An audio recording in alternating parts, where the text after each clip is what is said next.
Rabbi Jacobson is a prolific writer, speaker, teacher. He's the rabbi of Congregation Beth Shmuel in Brooklyn, New York. He's the editor of the Allgemeine Journal, a Yiddish-English newspaper. He has online classes which are attended weekly online by 10,000 people. Something phenomenal. So we are really, really privileged to have this opportunity. Last time I introduced Rabbi Jacobson, I mentioned another point, and I'd like to mention it again.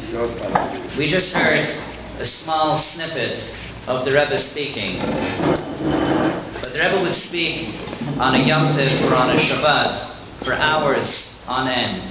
The problem is, on a Shabbat or a Yom Tov, you couldn't record it. So they would have human recorders, people who would memorize word for word what the Rebbe would say. If you had 2 days of Yom Tov and a Shabbat, and each day the Rebbe would speak for hours, this could accumulate to 12, 15 hours of talk. And to memorize all of that, and Rabbi Jacobson was part of the team that would memorize and later transcribe the Rebbe's talks. So it's really, really a great honor for me to be able to introduce Rabbi Jacobson.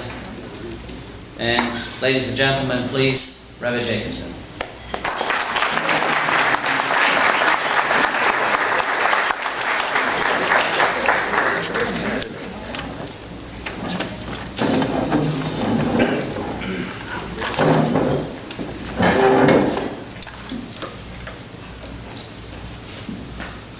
Thank you. I'm very lucky. Not everybody gets to hear their eulogy during their own lifetime. So I feel privileged. Most people have to die in order to hear somebody say nice things about them. So I guess I can live forever. I'm sure my mother-in-law will be very pleased.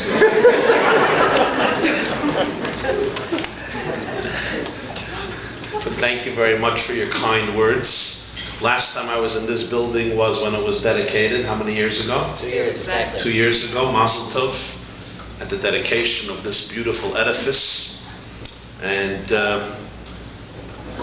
often Jews dedicate new buildings and then they retire. So it's nice to see 2 years later the vibrancy of the community and its expansiveness from strength to strength. So I'm privileged and moved to be back here 2 years later with all of you. You mentioned, the rabbi graciously mentioned about my position to serve as a human tape recorder or oral scribe, one of the oral scribes of the Lubavitcher Rebbe after his hour-long talks. So I want to begin by sharing with you a little bit about how I got that job. I grew up in Brooklyn, in the Crown Heights section of Brooklyn, New York, the world headquarters of the Chabad movement. And my late father would schlep me every Shabbat afternoon to go attend the gatherings and addresses of the late Lubavitcher Rebbe, which took place every Saturday, every Shabbat at 1:30 in the afternoon and continued for hours.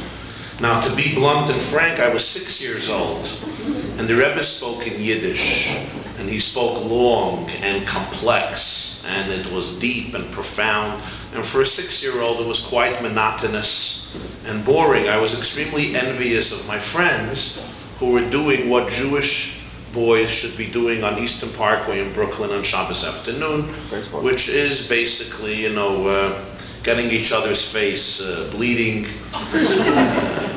some fighting, a few stitches here and there, some sports, not sitting among or standing among 5,000 adult men, listening to long, complex tapestries of ideas. So I needed to occupy my time with something. The structure of 770 Eastern Parkway, the Chabad headquarters, had a lot of beams at the time.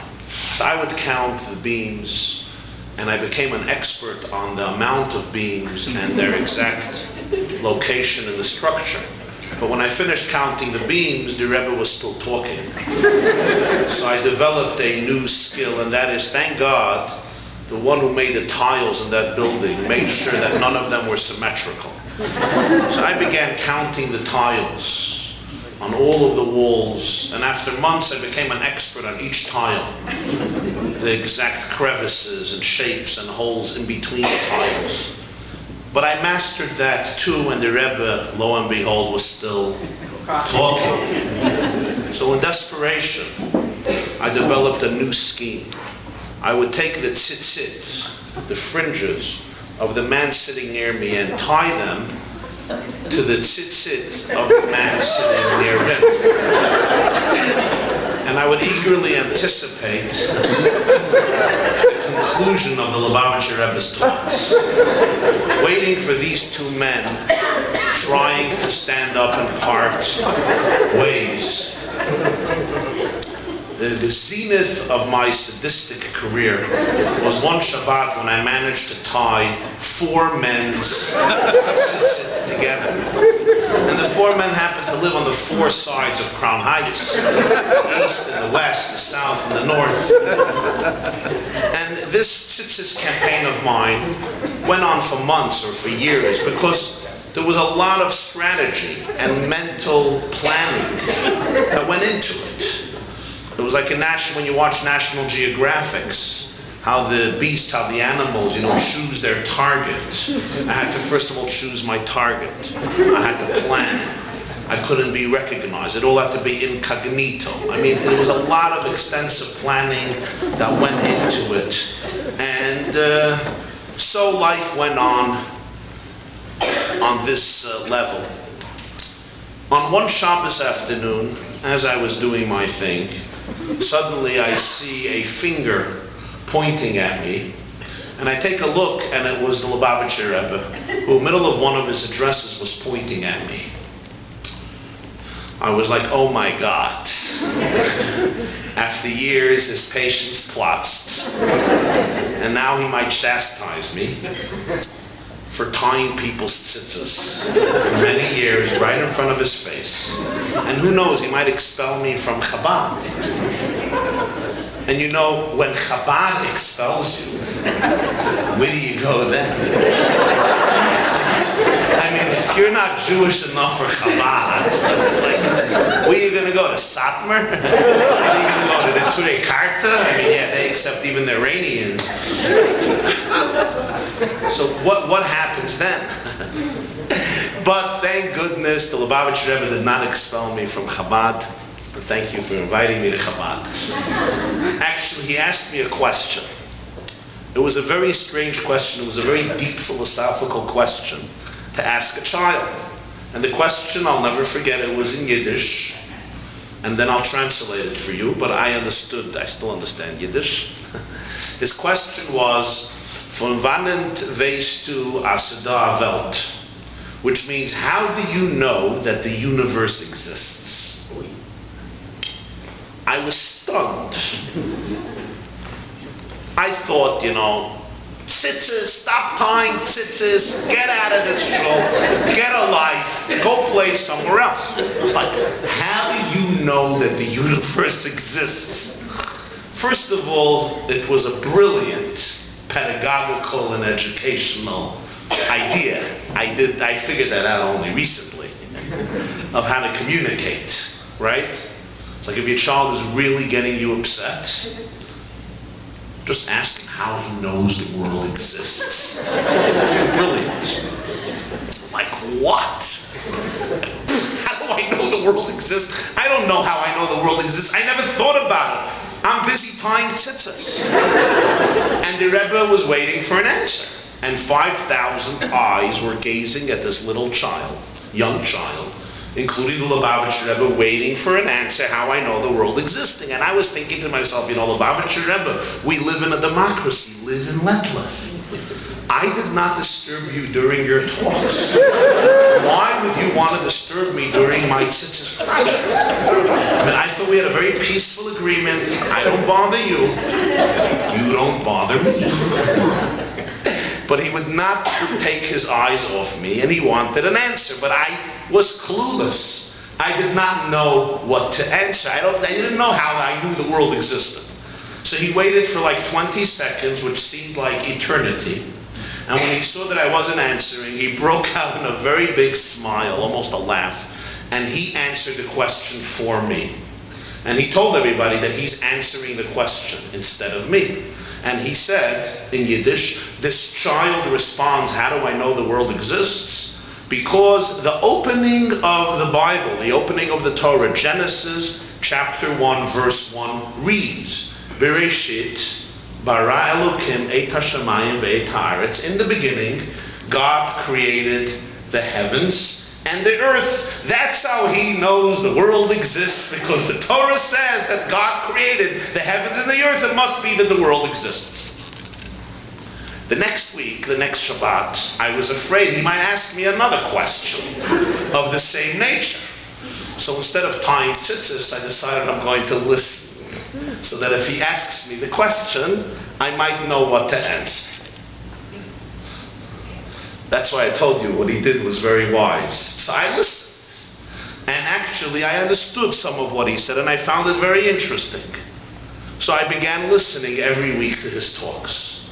And slowly I became drawn into it, and I developed a touch for it, or a skill for it.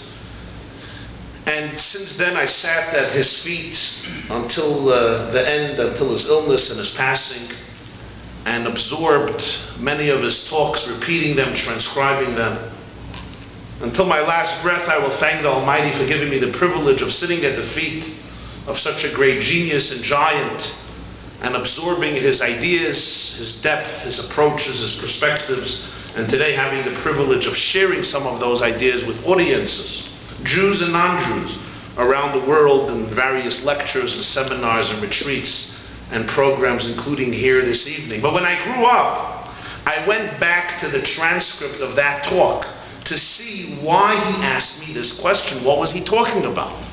And I observed that he was discussing the innocence of children. That children, unlike adults, have that ability to see the world from a very pristine, sacred and pure perspective.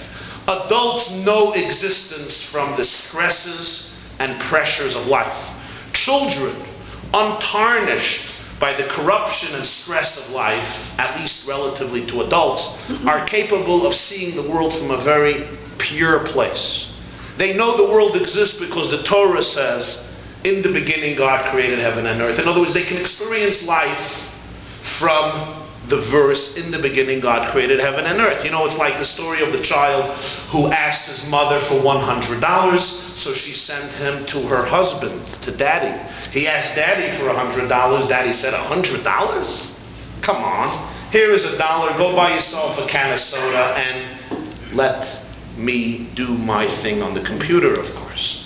What happens when daddy and mommy reject you? So the child goes to God. Child writes a letter to God. Dear God, I really need $100. Mommy said no. Daddy said no. I turn to you.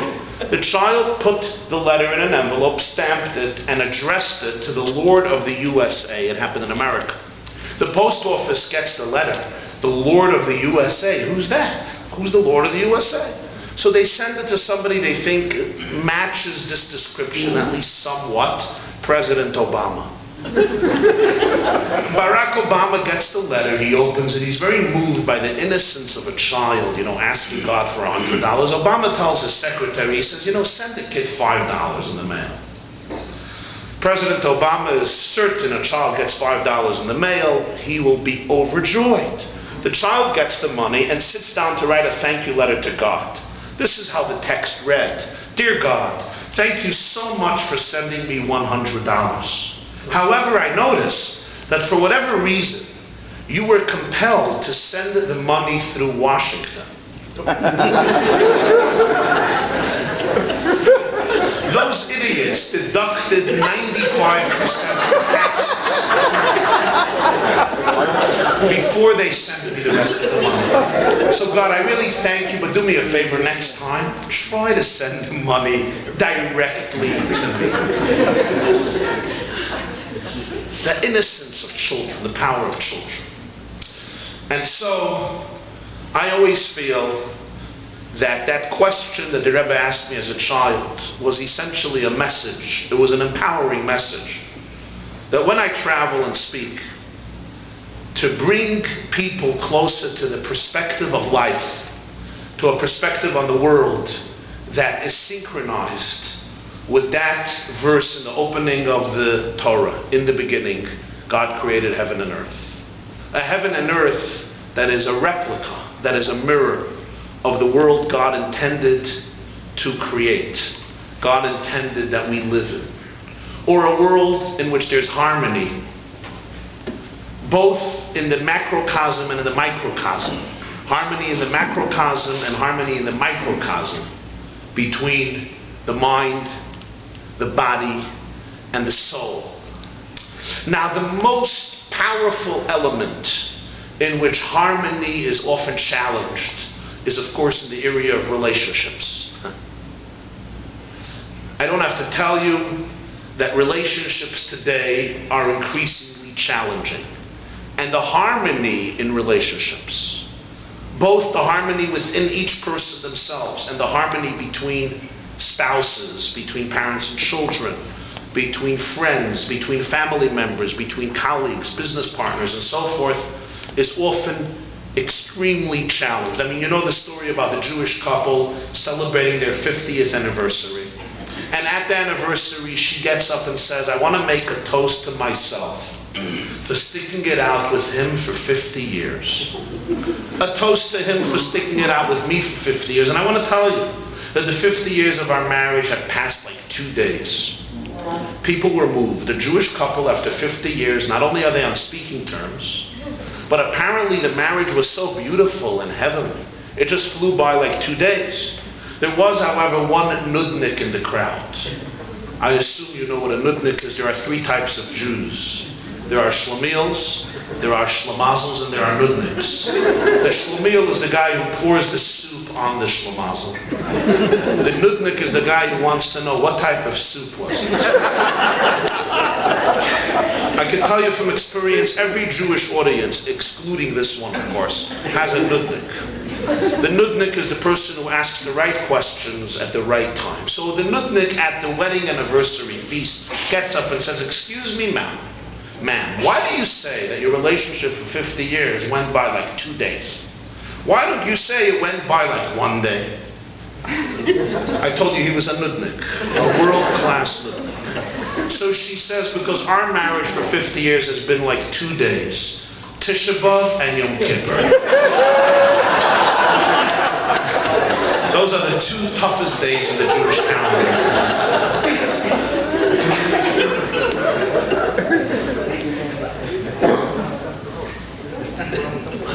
You know, my friends, there's an old question the mystics ask, what is the primary difference between children and adults? And one of the answers that's given is, children don't keep grudges. Adults keep grudges. How many times did your child say, Mommy, I don't like you. Tati, I hate you. I don't want to be friends with you ever again. You're not my friend. 12 minutes later, the child becomes your best friend once again, especially if you gave him or her a little ice cream. But when an adult tells you, I don't want to talk to you, I'm not your friend anymore, 12 years later, they're usually still harboring a grudge. So the Kabbalists ask why. Children are the immature ones. Why do they let go of their grudges in minutes, while adults harbor grudges often for years and decades? And the answer, my dear friends, given by one of the great Jewish mystics is this. Children choose being happy over being right. Adults often choose being right over being happy. So for children, being happy is much more important than being right. For adults, it's often exact opposite. Adults will often want to be miserable, but they're not going to be wrong. They will make sure to be right. In life, everyone has to make that choice. Is it more important for you to be happy, or is it more important for you to be right?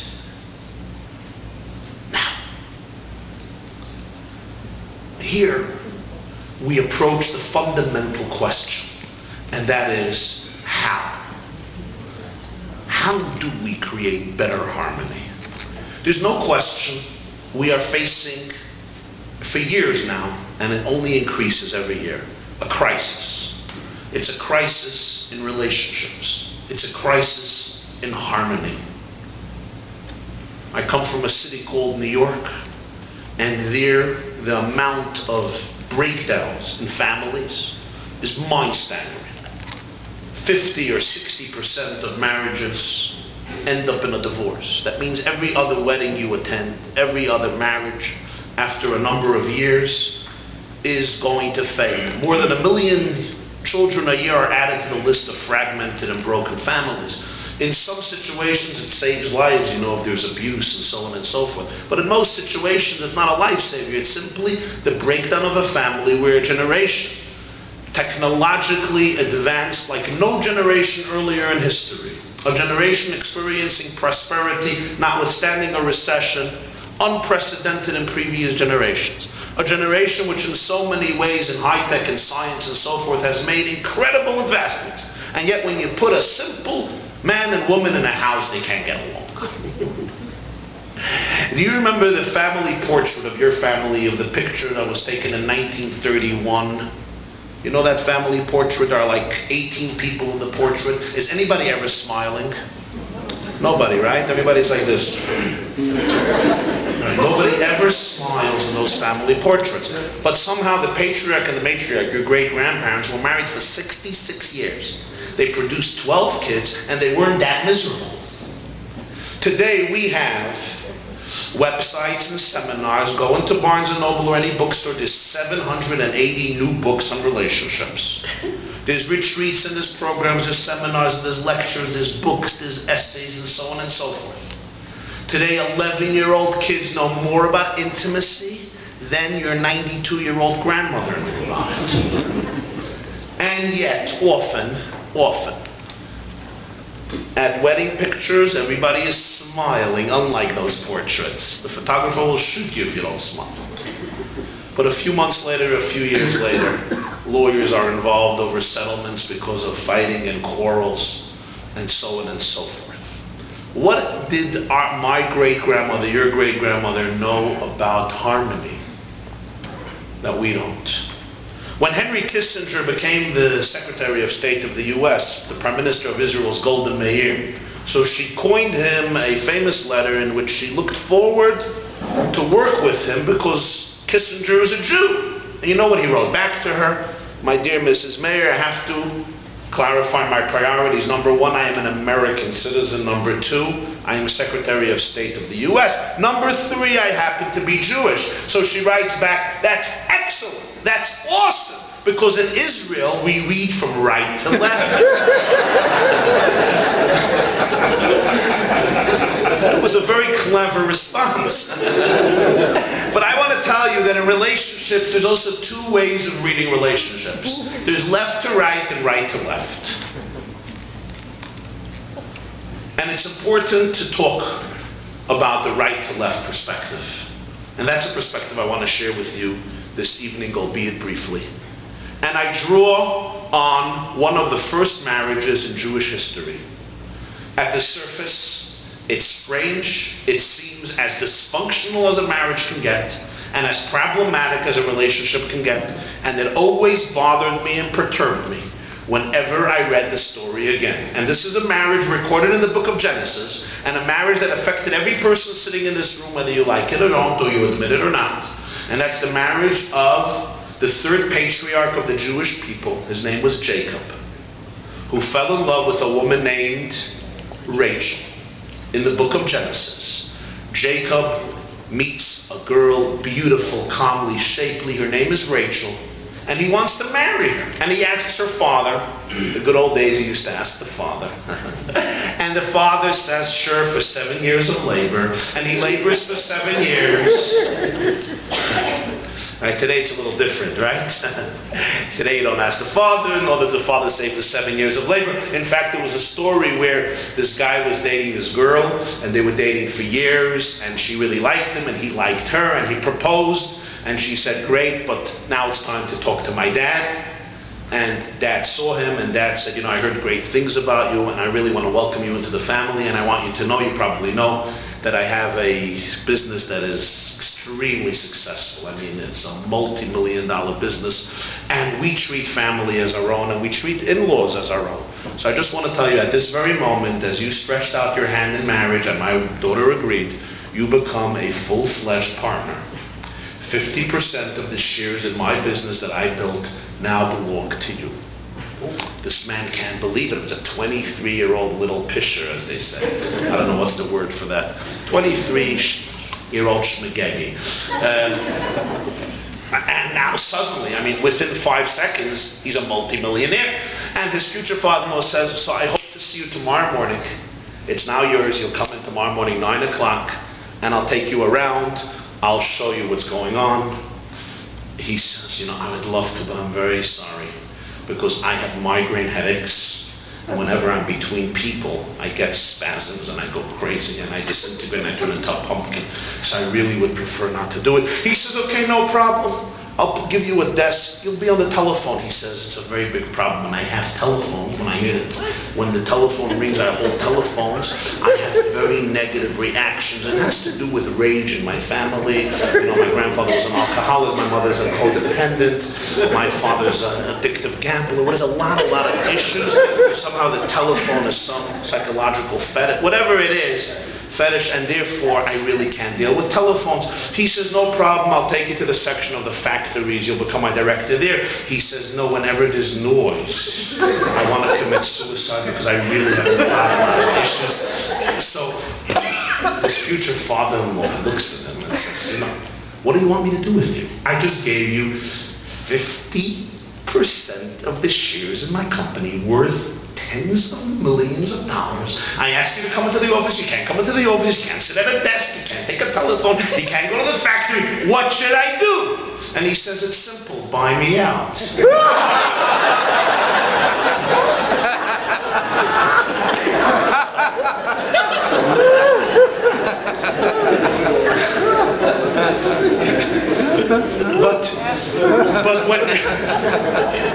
But Jacob actually worked for 7 years in order to be able to marry Rachel. And at the end of 7 years, he tells his future father-in-law, whose name was Laban, I'm ready. He says, great. He makes a feast. He invites everybody to the party. But you know what he did, right? He switched the younger sister with the older sister. Rachel was switched with Leah. And the Torah says Leah did not possess Rachel's beauty. In fact, her eyes were weak and poor and impoverished. But the bride was veiled. So Jacob did not know that he's entering into marriage with Leah instead of Rachel. The party ended, the dancing ended, everybody went home. They paid the caterer, they paid the florist, they paid the musician. $90,000 for flowers, I mean, whatever the style was at the time. How about the Rabbi? Oh, the rabbi. And what happens is, it's before Edison's day, so there's no electricity. There's no lights. Don't ask me why nobody lit a candle, but they did not. They went to their tent, to their home. It was pitch dark. Jacob consummated the marriage with Leah. And then the Bible describes the scene. Dawn breaks, sun rises. Glimmers of light enter their tent. Jacob takes a look at his side. And he goes, whoops. It's the wrong one. Vayar baboker ve'hinei Leah. In the morning it's Leah. He comes running to his father-in-law and he says, why did you deceive me? And the father-in-law says, I deceived you. It's immoral to marry off the younger daughter before the older daughter. That's, by the way, how you know you're dealing with a real crook. You come out of the conversation feeling guilty.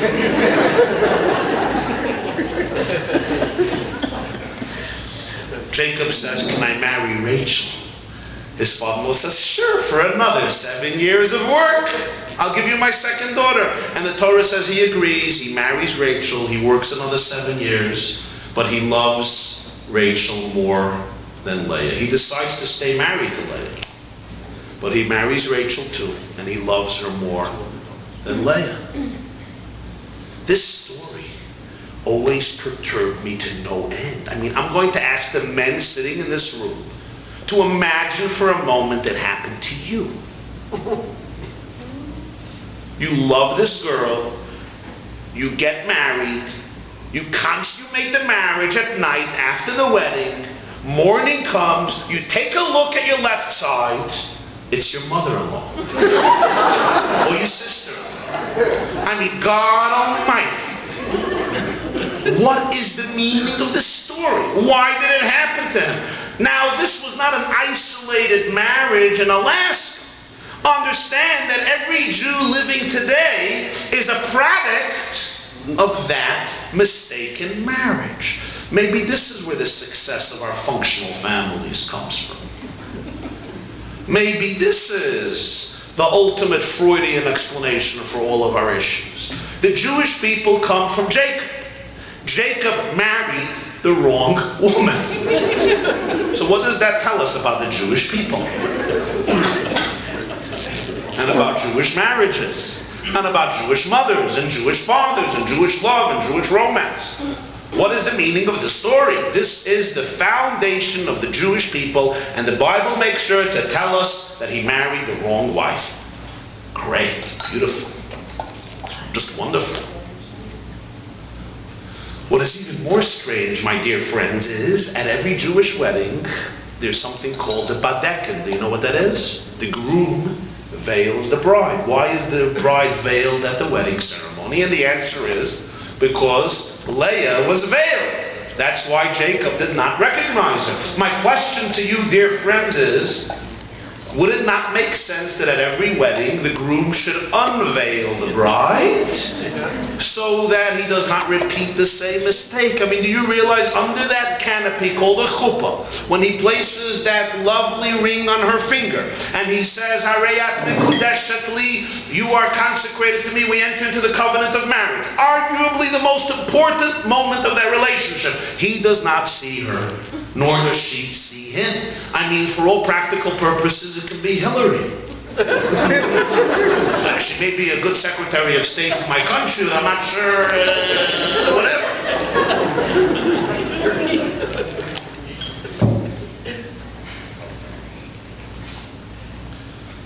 What is the meaning of this? Why are we trying to perpetuate the same tragedy at every Jewish wedding?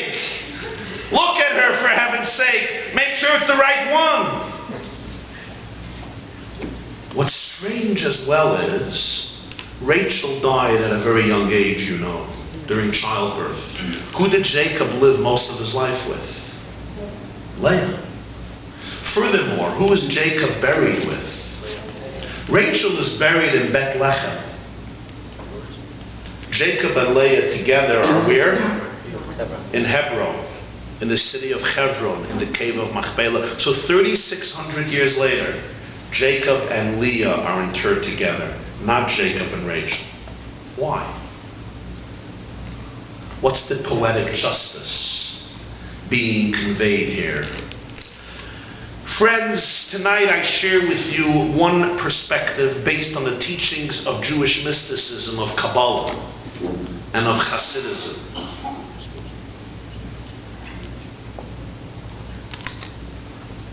You know, the biblical characters are not just physical characters. Biblical characters are also allegorical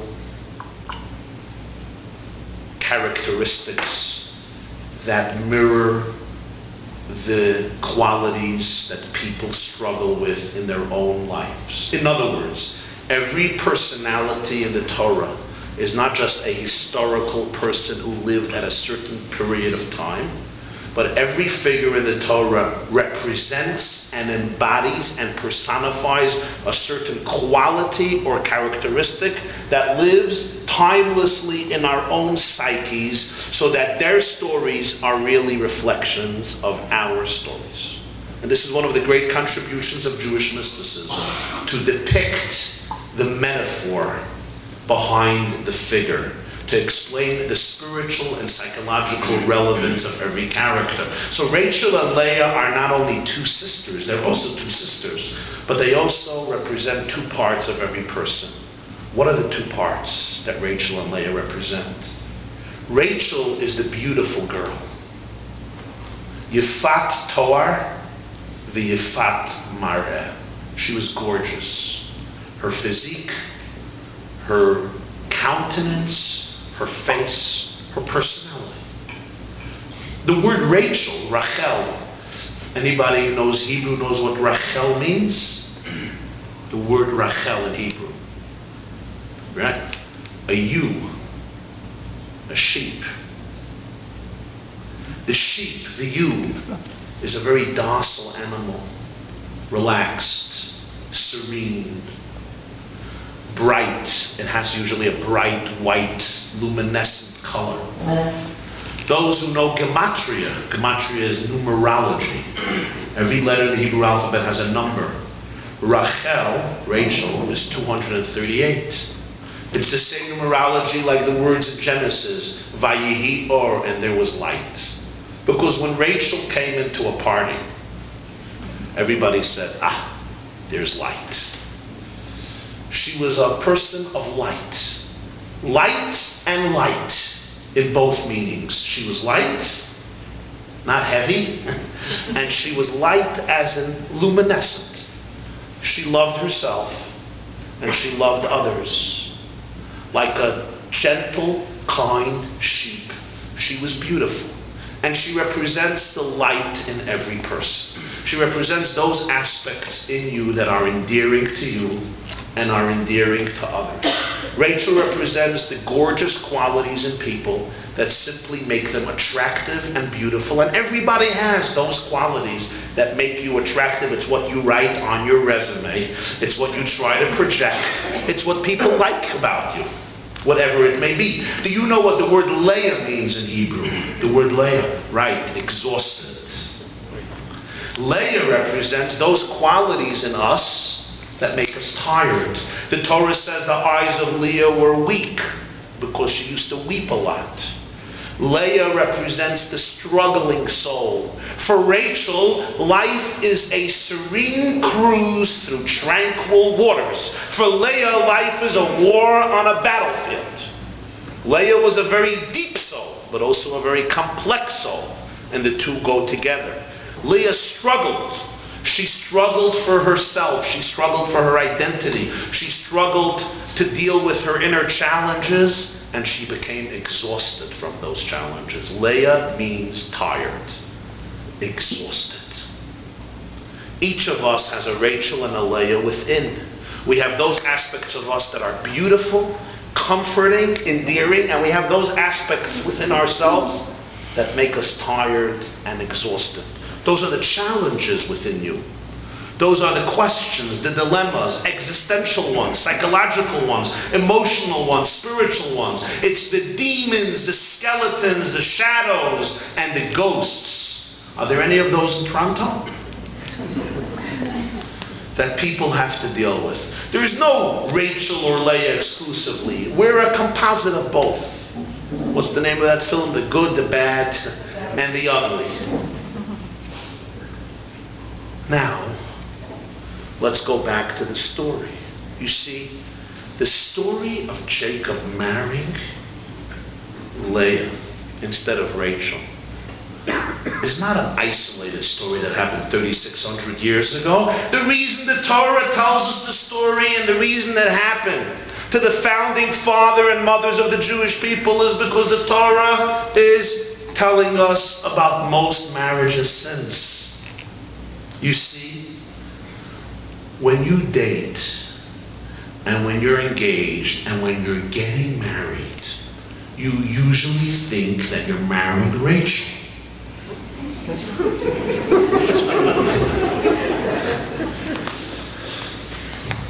But sooner or later, you will discover that you ended up with Leah. And it works both ways. There's the Rachel and Leah in the woman, there's the Rachel and Leah in the man. I concluded a lecture once in Manhattan, and a woman comes over to me afterwards and says, Rabbi Jacobson, may I have a word with you? I said, sure. She says, I have a question. I met my husband in high school. We were lovebirds. We were high school sweethearts.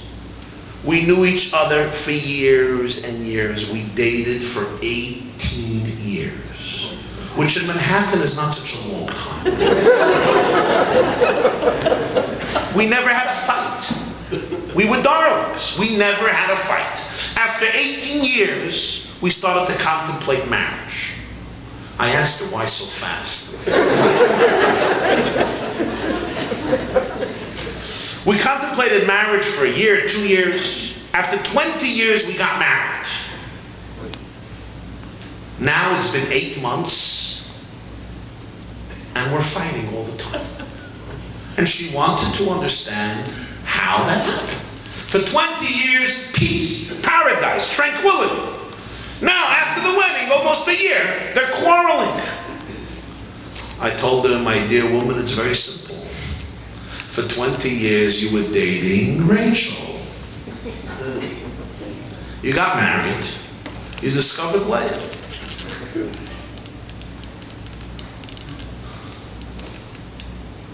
You see, and this is what many women don't understand. As long as a guy is dating you twice a week, but at the end of the date, you both have the freedom to go your own ways. So for those few hours, he can behave as though he was a member of the human race. For those few hours, he can disprove Charles Darwin. He opens the door of your car.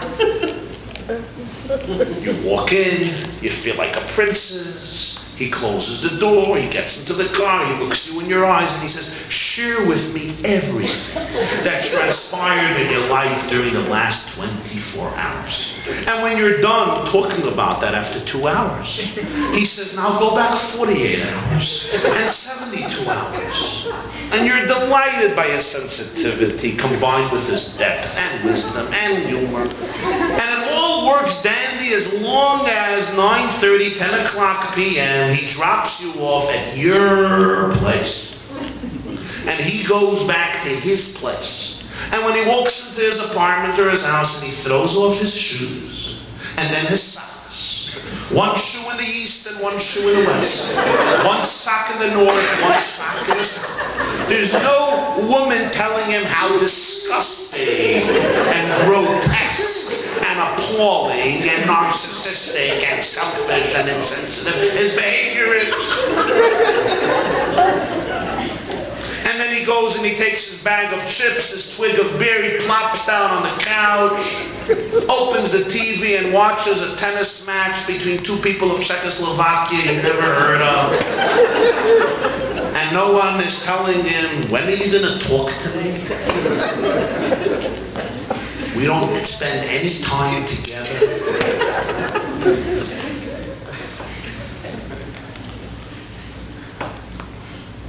And he's watching this tennis match for hours, eating chips. The whole couch is now oily. He falls asleep at 12:30, snoring on the couch, in his clothes, wakes up 2 in the morning like a hippopotamus. He walks to his bedroom. Half of his bed is filled with laundry. He goes to sleep and nobody comments about what a disgusting human being he is. But after you get married, suddenly you realize things. I mean, the first thing you realize is what the bathroom looks like after his showers. Noah's flood doesn't really describe it. I mean, the Katrina disaster in New Orleans, maybe. What is worse, after his shower, Most men use the wrong towels with which to dry up their bodies. They use the towels with the tassels on the bottom. Those morons called men don't realize that you have to distinguish between two categories of towels. Towels that are made to use to dry your body, and towels whose sole raison d'etre is to create artistic symmetry between the wallpaper and the rug, the toothpaste and the toilet bowl. And this idiot Mazel Shlamil is using these towels to wipe his body, and you're supposed to stay married to him.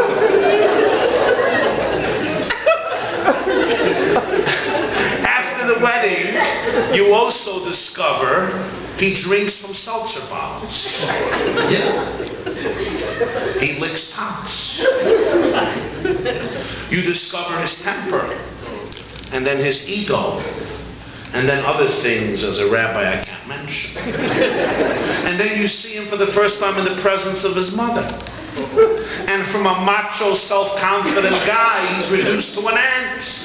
He can't finish sentences. Not to give his mother nachas. She might think he's having a functional life. That will reduce her anxiety, and a Jewish boy does not do that to his mother. So when she asks him, how you doing? He's like, I'm doing? Where are you going to live? Who says I'm living? So she can go home feeling guilty. All these qualities you discover after marriage. And it's conversely as well. You're marrying a woman, a Rachel, picture perfect, picturesque, impeccable, flawless, beautiful. And it's awesome. And then you get married and suddenly you discover some skeletons. You discover the nudnik. You discover their insecurities. You discover the kvetching. You discover the fears. You discover people's inner demons and challenges. And it's not because you didn't date long enough. It's because the nature of what marriage is. So you date Rachel, but you marry Leah.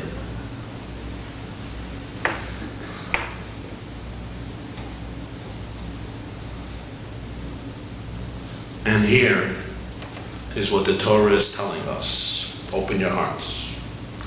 If you grow up, and if you work on yourself, and if you travel together in the journey of life, you will discover that it was the Leah element of your spouse that was intended for you.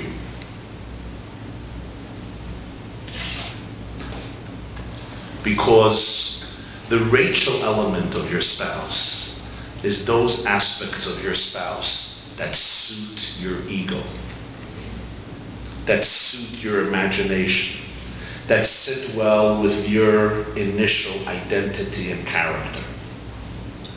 They don't challenge you to take someone else seriously. The Leah elements of your spouse rattle your system. They shock the hell out of your imagination. They shake you up to your core, and you can do two things. You can either run, or conversely you can crush, or conversely a third option, and that is become the person you're capable of becoming. Nietzsche was right when he said, Friedrich Nietzsche, the German philosopher, who said, we don't love other people, we love our version of them. When you date somebody, when you marry somebody, who do you love? Do you love her, or do you love your version of her? There are two wives, there are two husbands. There's your wife and there's your version of your wife. There's your husband and there's your version of your husband. Which one do you love? Rachel represents those qualities of my wife or my husband that sit well with my expectations. It's the spouse that I dreamt of. It's the spouse that I can put into my BlackBerry and iPhone. It's the spouse that I can compress to suit my needs. It's the spouse that I always imagined I would be able to hold hands with, walk on the beach, listen to Bach, and let the poetry flow from my mouth like milk and honey. But then there is marriage, and suddenly I discover Leah, I discover my real spouse. And here I'm like, whoa, God Almighty. There are 5 billion people in the world. Why me? A woman once called up, she saw a classified ad in the New York Times for picking lemons. So she phones.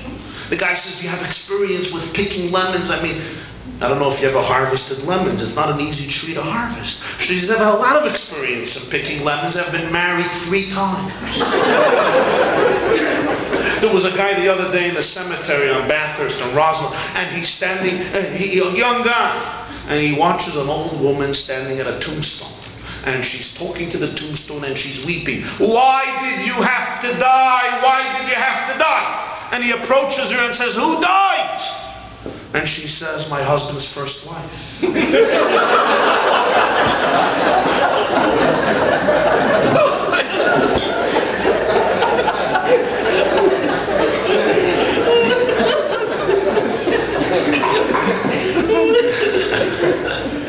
That was a joke, by the way.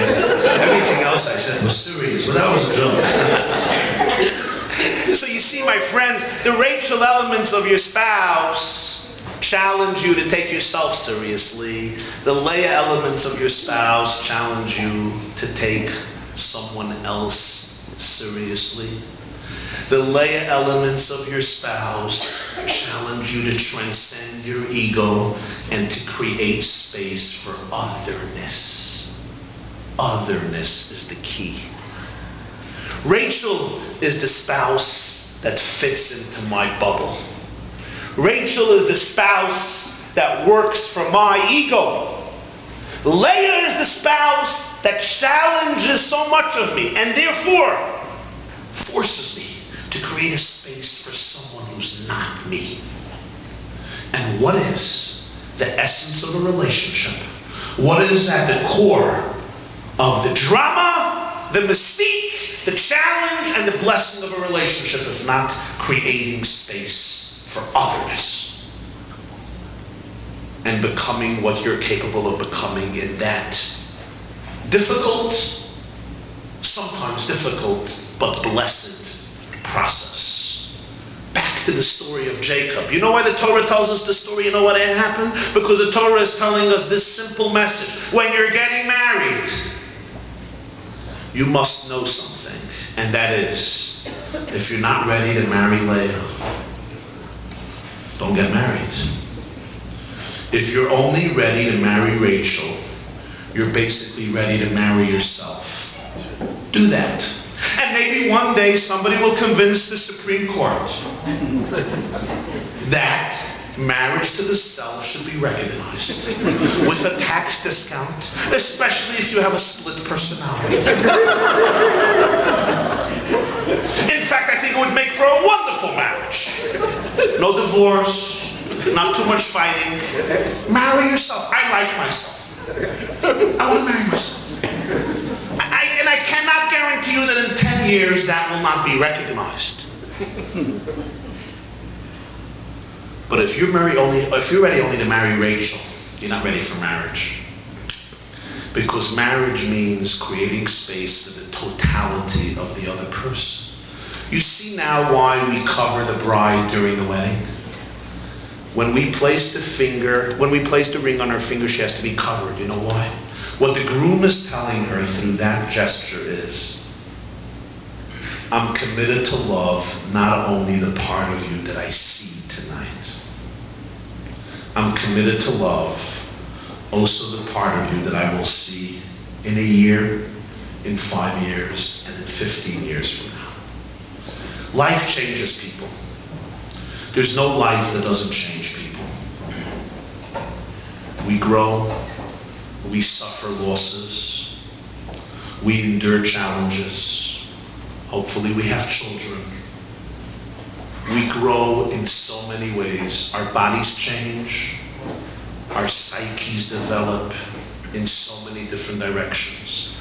I cover her face to say, I am making a space for you, not only for the Rachel, but also for the Leah.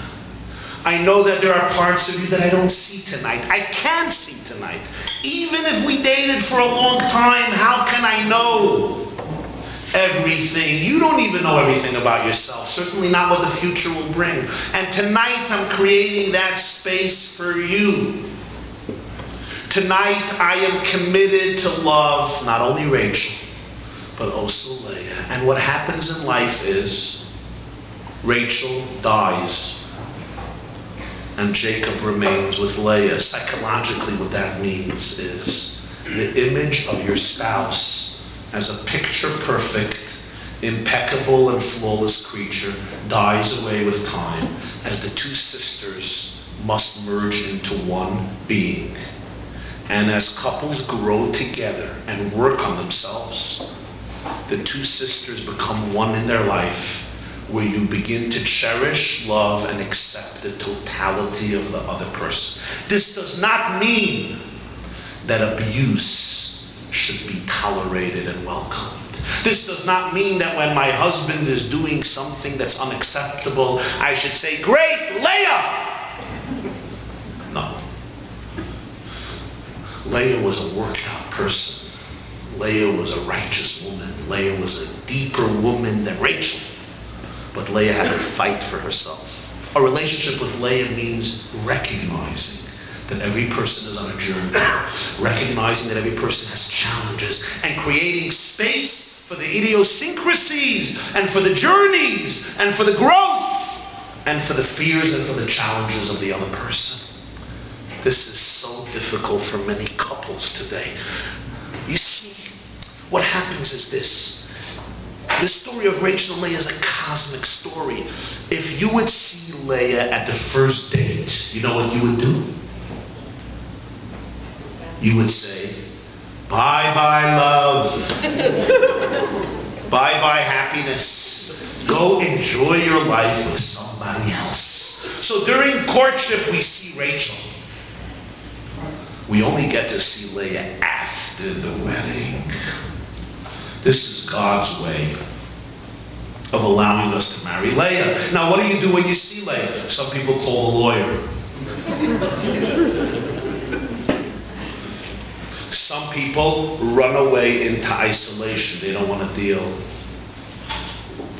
Others crush their spouse so that they obliterate their personality. I saw a t-shirt, "I'm very easy to get along with once you learn to worship me." That's the motto of some people. You just learn to surrender. Don't speak up, and there'll be peace in the home. There'll be harmony in the home. But there's a third way. Don't run and don't crush. Celebrate otherness. Open yourself up to a person who's not you. Create a hole in your ego. Create an emptiness in your ego that is not filled with you, and that somebody else can enter into it. And in that process, you will discover a harmony that was unexpected. Are you ready for that? Are you ready to create space truly for another person without being threatened by it, without running in the other direction, without feeling that you have to crush it? If you're not ready to create that space, you're not ready for marriage, don't get married. And that's the story of Jacob. You're marrying Leah. Are you ready for it? If not, you still need to work on yourself. Because if you don't work on yourself before marriage, you're going to blame your spouse for things that she is not to blame or he is not to blame. Don't think that your spouse will perfect all your own fears and concerns and dilemmas. It's not their job to fill your voids. You fill your voids. And now create space for otherness. But you know, my friends, there's Rachel and Leah in every person also in their own journey. When you wake up in the morning, there are 2 days ahead of you. There's the day that you wrote down in your BlackBerry, in your iPhone. It's a beautiful day, from appointment to appointment, from errand to errand. Everything is accounted for. But then there is the day that God plans for you in His BlackBerry. Because each of us has those aspects that are stress-free, but we also have those aspects that drive us insane. We have the struggles, we have the challenges. The only people I know that are perfectly happy are the people I don't know well.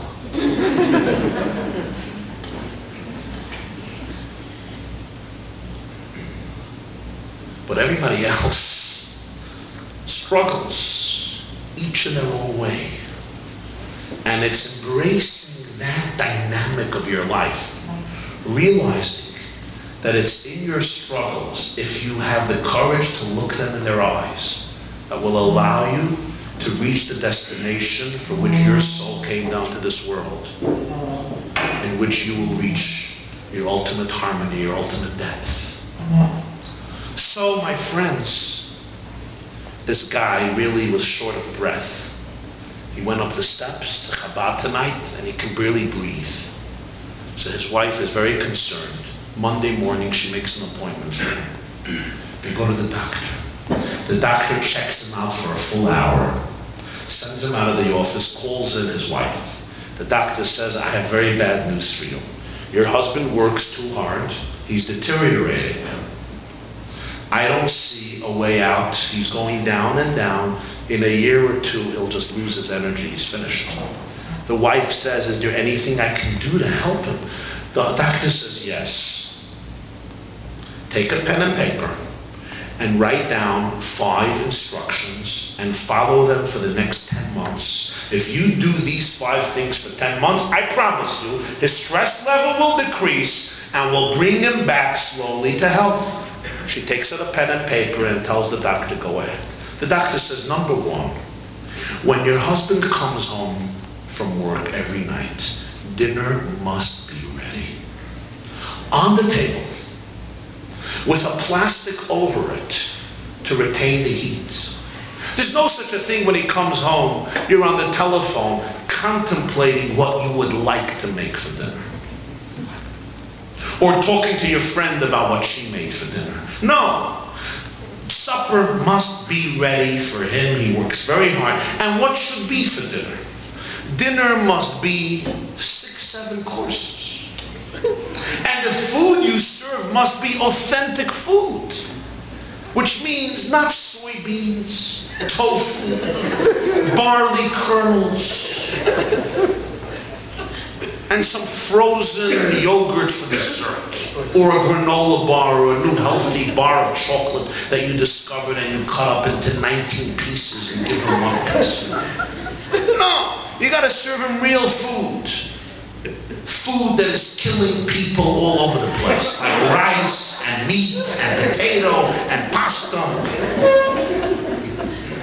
That's the food that nourishes him. And he should eat to the point that he can't breathe anymore. And that's what he needs. Which is, by the way, sometimes not such bad advice, by the way. I'm going to tell the women, you have to know 2 things about men. They have to be fed and watered. And sometimes it doesn't get so much more complicated than that. A woman once came to see me, she wants to get divorced. I said, why? She tells me, my husband is an undomesticated, selfish beast. I happen to know her husband. It was a little strange to me. He actually was a nice guy. He was a nice guy. She tells me, you don't know him. I know him. I didn't say anything. I asked her, tell me, what time does he come home from work? She tells me he comes home 6. I say, what time do you serve dinner? She says, usually 8. I said, your husband is not an undomesticated, wild, selfish beast. He's simply a hungry animal.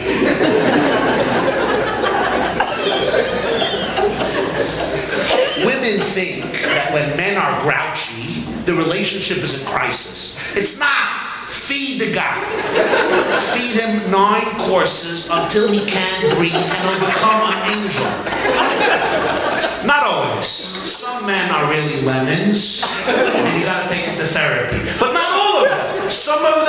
just have to eat till their stomach explodes, and then they're the nicest people in the world. Try it, and instead of spending $18,000 on therapy, give the money to me or to Chabad, and just feed the guy and be a nice person. I have saved marriages with this advice. Women don't realize, because men, when they're hungry, don't complain about how hungry they are. Men don't walk around the house saying they're hungry. They just get angry and upset about everything. The pen is in the wrong place, they freak out. The guy couldn't care less where the pen is or where the keys are. He's just starving. They're just too macho. They can't admit how hungry they are. Women don't understand that, because when women are hungry, all they do is they walk around the house saying how hungry they are. I haven't eaten all day. Rosh's, I can't eat. So the smart husband looks at his wife and says, "You're hungry?" She says, "I'm starving. I haven't eaten today. I haven't eaten yesterday." So the brilliant man says, "So go eat." Do you think your wife doesn't know that when you're hungry you're supposed to eat? She doesn't want it. She wants to complain how hungry she is, and she wants you to empathize and tell her, not only have you not eaten today, you haven't eaten yesterday, you haven't eaten 3 days ago. In fact, you haven't had a meal since the day I met you, nor have you slept one night. In fact, tomorrow I'm going to transmit your name to the Guinness Book of World Records as a woman who has eaten and slept 13 years straight. But the trick is you gotta mean it, because if you don't mean it, it's gonna come back to bite you. Don't blame me then. You gotta be sincere. Indeed, your wife has not had a normal meal in many, many years. It's a fact. So women don't understand that when men are hungry, they don't talk about food. They're just upset about everything in the world. They want to move when they're hungry. They're ready to sell the house. They're ready to change jobs. Just give the guy a meal and they'll be quiet. Again, not always. Your husband needs therapy. But a lot of them just need a little food. So this is the first instruction. We're in the doctor's office, remember, I'm in the middle of a story. So this is the first instruction the doctor gave her. He got to eat and eat. The second instruction the doctor said, when he finishes eating, even if he offers to clean up, reject it. Refuse to take help. You got to tell him, "Darling, you had a hard day at work. I appreciate so much what you do, and I really don't want to burden you in the house. You know me, what am I? I'm a housewife. I really do nothing. Just raise a couple of kids, do the laundry, I mop sometimes, but you really work hard, so don't help me clean up.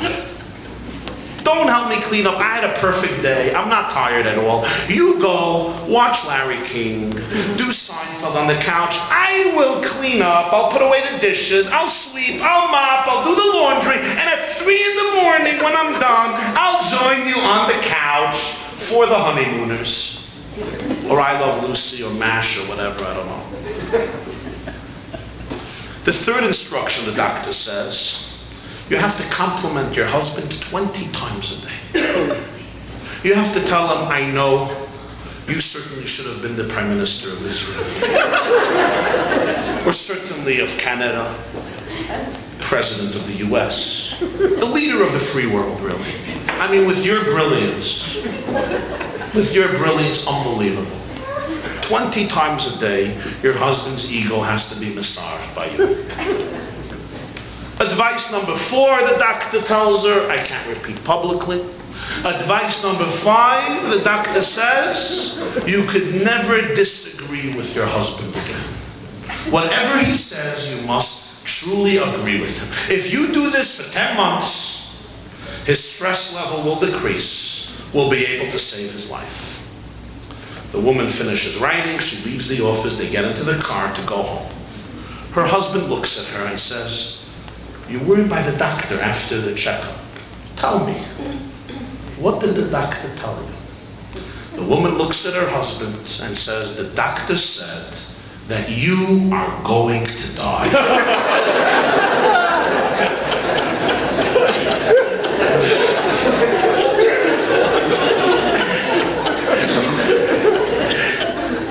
And so, my dear friends, my dear brothers, my dear sisters, I want to wish you that the next 50 years of your relationships and the 50 years afterwards should pass like 2 days. Like Purim and Simchas Torah. Thank you very much.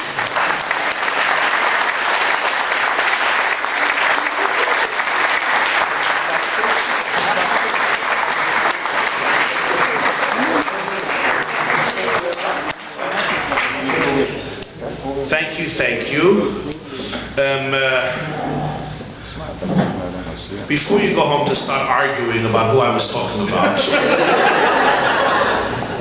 and who's the Rachel in the relationship, and who's the Leah in the relationship, and so on and so forth, I will take a few questions, or objections, or as good Jews, alternate speeches, but I will ask you to keep them short. But before I take the questions, I'm going to express my gratitude to the Rabbi and Jacobson for giving me the privilege once again, I think this is my third time here, right? My third time, once again, of addressing this beautiful, warm, hospitable, and most important, humorous community. Not all Jews know how to laugh at jokes. Some people think it's a conspiracy.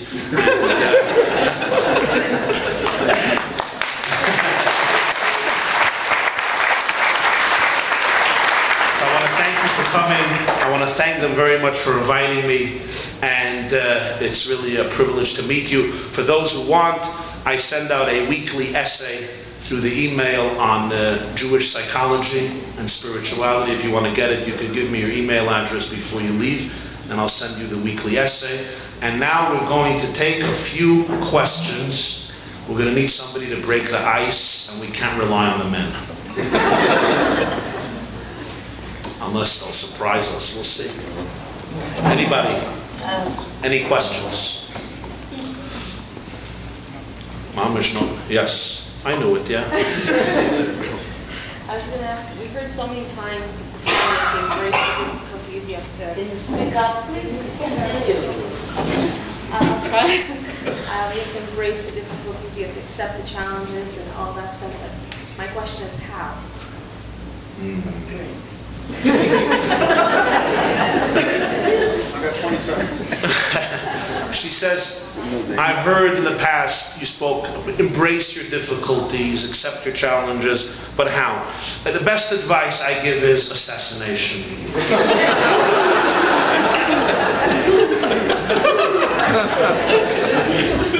No. I could be arrested for a murder tonight. I didn't mean that. It's called an incitement. I'll tell you the truth. You didn't hear from me the words, embrace your difficulties. I don't like that word, because I think that word is abused. I've seen situations where people are being abused, where people are living with things they shouldn't be living, and people say, you got to embrace your difficulties. Sometimes you don't have to embrace your difficulties. Sometimes you got to get rid of your difficulties. You don't always have to embrace your difficulties. You have to know when to embrace your difficulties, when not to embrace your difficulties. As a blank statement to tell somebody embrace your difficulties, if you're in a job and your boss is impossible and abusive, get out! Now, with a marriage, you have to be much more sensitive and much more careful, especially if there's children involved. You know, today in America and Canada and Europe, we created a culture of divorce. You don't like the guy, you don't like her, move on. You have to know, what's the title of that song? You got to know when to hold them, and you got to know when to fold them, right? I know it's about gambling, but it's also true about Jewish men. In Yiddish, they made a version of that song. Mit da wissen, wenn ze kaufen, und mit da wissen, wenn ze laufen. You know, you got to know when to hold them, you got to know when to fold them. Sometimes difficulties are intolerable. Sometimes there's behavior that should not be tolerated. People are accountable, they're mature adults, and you don't say, it's awesome, it's challenging, this is going to make me a good person. Sometimes it's unforgivable, it's intolerable, and people have to stand up to their behavior and be accountable for it. You know? It's very difficult to make a blank statement. Every situation has to be judged individually. What I was referring to is an approach to life, and that is, even in the best situation, people are different. And even the most beautiful husband and beautiful wife that have good intentions and are idealistic, people are different. People's personalities are different. And harmony is about really creating space for another person. really about understanding who the other person is. This doesn't mean every difficulty should be embraced and accepted, but it means generally I have to really appreciate who the other person is and not try to turn them into what I want them to be. It's true also with children. You cannot make your children into what you want them to be. You have to know who your children are and create an environment for them to be them. This doesn't mean all behavior of children is acceptable. It's not. Some things are unacceptable. But it also means I cannot turn my children into who I want them to be. I have to respect their soul. My children don't belong to me. They belong to God.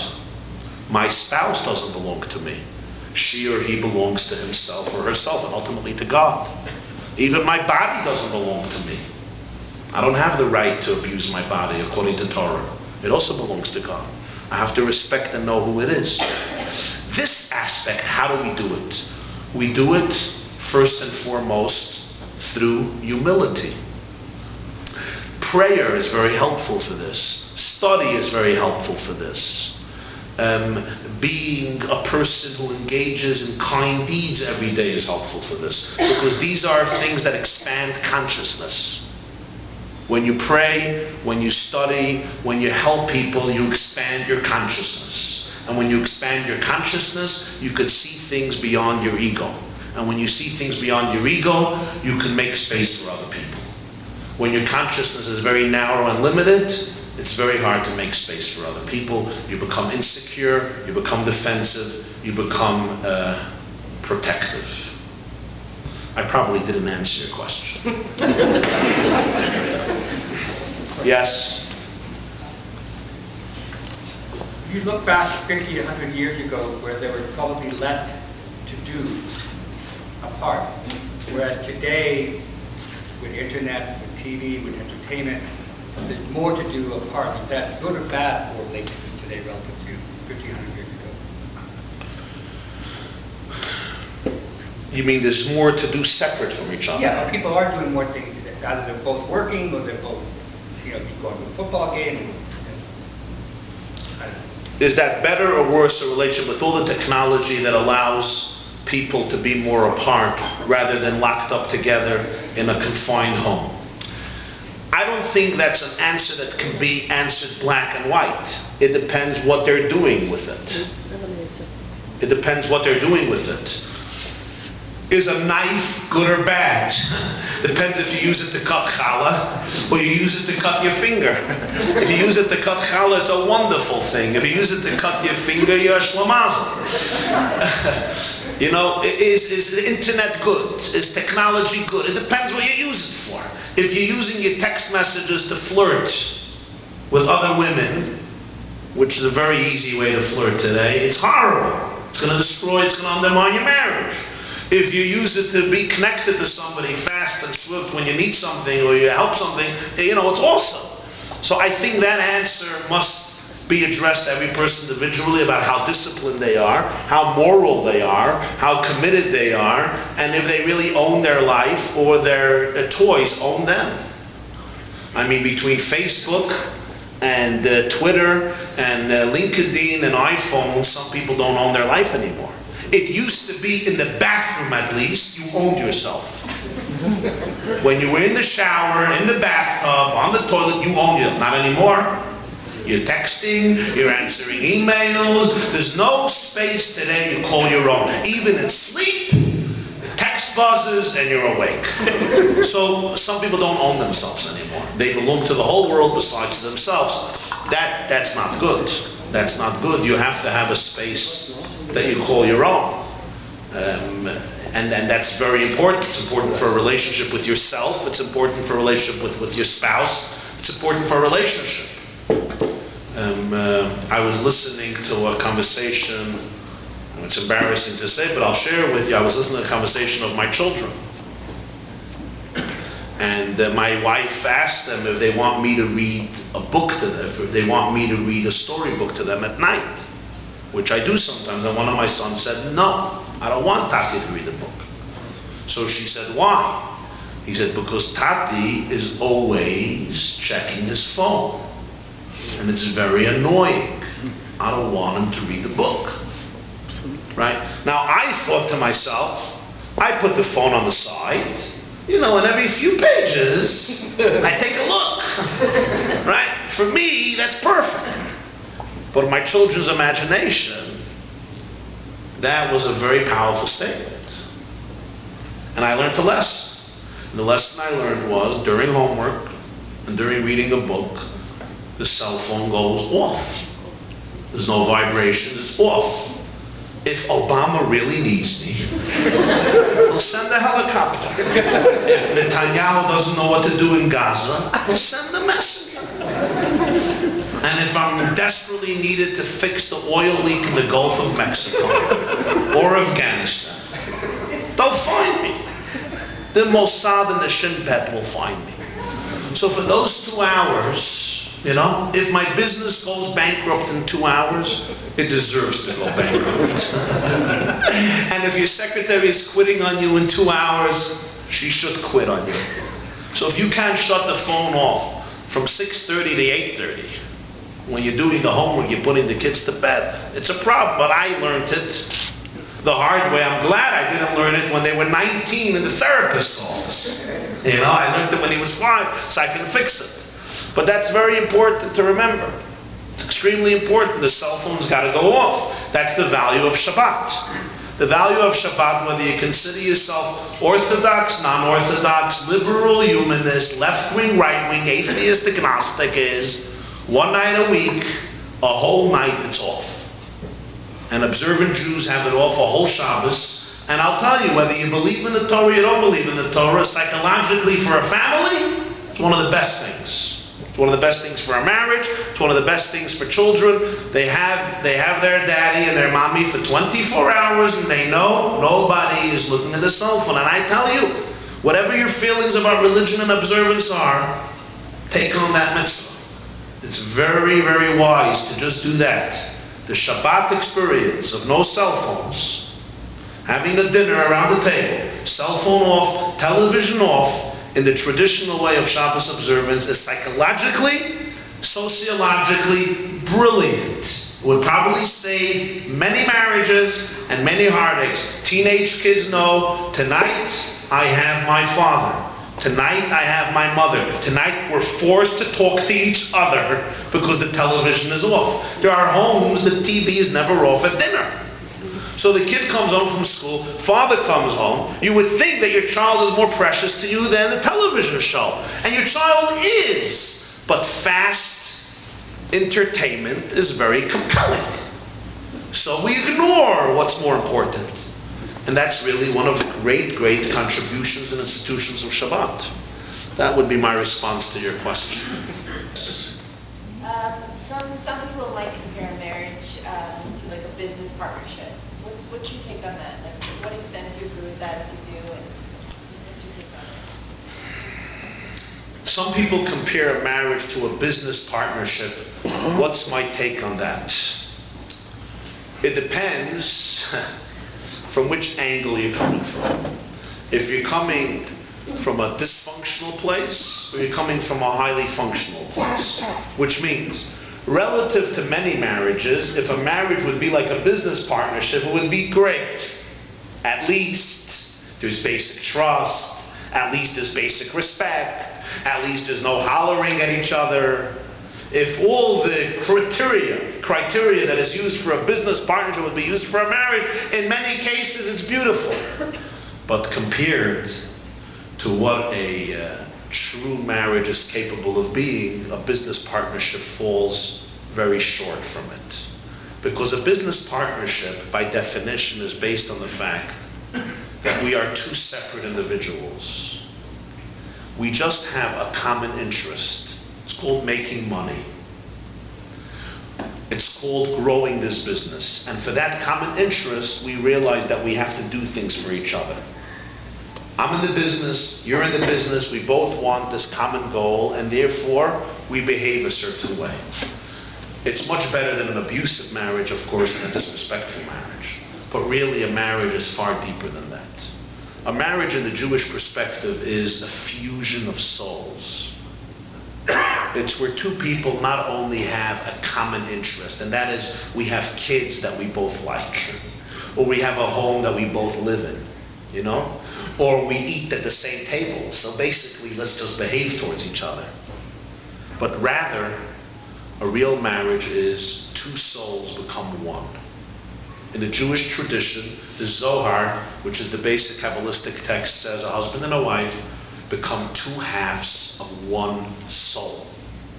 That concept of fusion is what a real marriage is. We're not just in a partnership because we have certain common interests, but rather we are two people, two souls, two personalities, and we have to remain two personalities because that's the beauty of marriage, which actually congeal and become one. A husband and a wife, in the true definition of marriage, ought to see each other as one. Two, and yet one. Our lives are one. Our values are one. Our mission statement is one. Our lives merge into a seamless whole. I may be far away from my wife. We may be involved at the moment in two very different things, but we're still one in that difference. In that sense, it transcends a business partnership very significantly and very dramatically.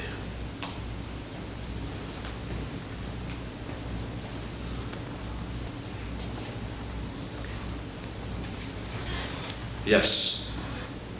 Trying to focus on the positive. Why would you want to do that?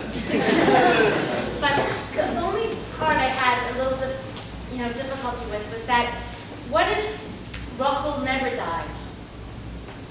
What if you marry, what if That's the awesome.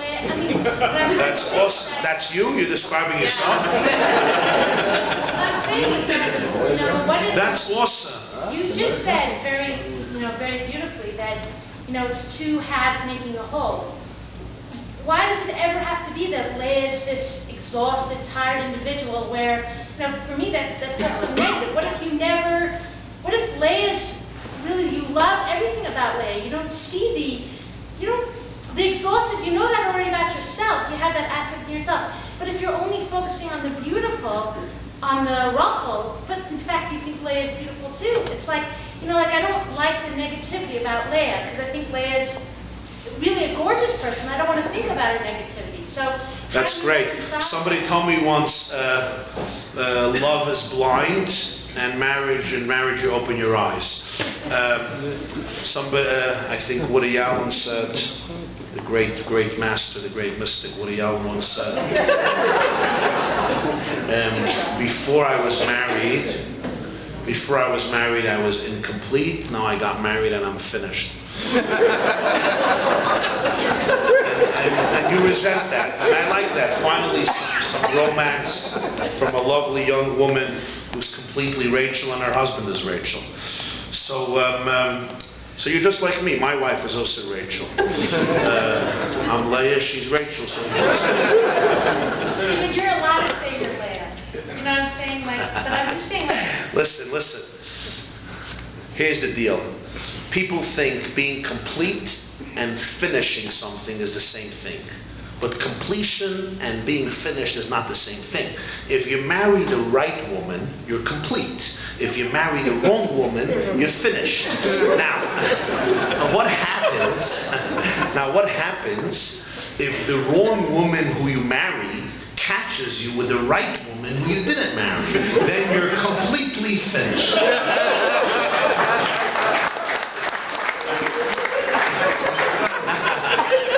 I don't mean to spoil romance. God forbid. Why would I want to do that? You're right. Of course Leah is beautiful. But we sometimes need help to see it. You're right. In a case where the marriage is just one endless romantic symphony that begins and never ends, awesome.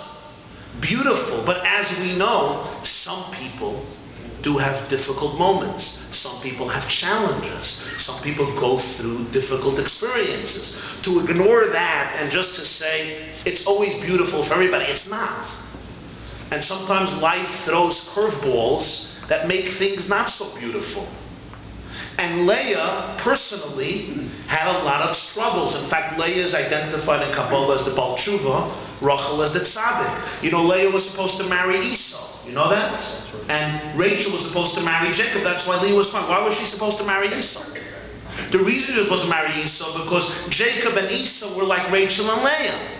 Esau struggled. In the womb of his mother, he struggled. You know that? It says that when his mother would pass by pagan centers, Esau would gravitate there. He struggled with idolatry from the womb. Whose choice was that? Not his. In the womb, you don't make choices. It was predetermined. It was genetic. It was God. So Esau was a struggler. Some people often have to struggle with questions. They have to struggle with emotions. They have to struggle with certain mental challenges. Our job then is to help them see the beauty within themselves, see the wholesomeness within themselves. You understand what I'm saying? And if you treat, your spouse the way you want to be treated, and you love yourself, then of course you're going to love your spouse. I mean, I think that's... Great. You wanna travel with me?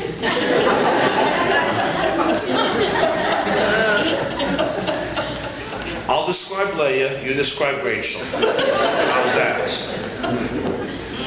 You're right, and I always hope you remain right, okay?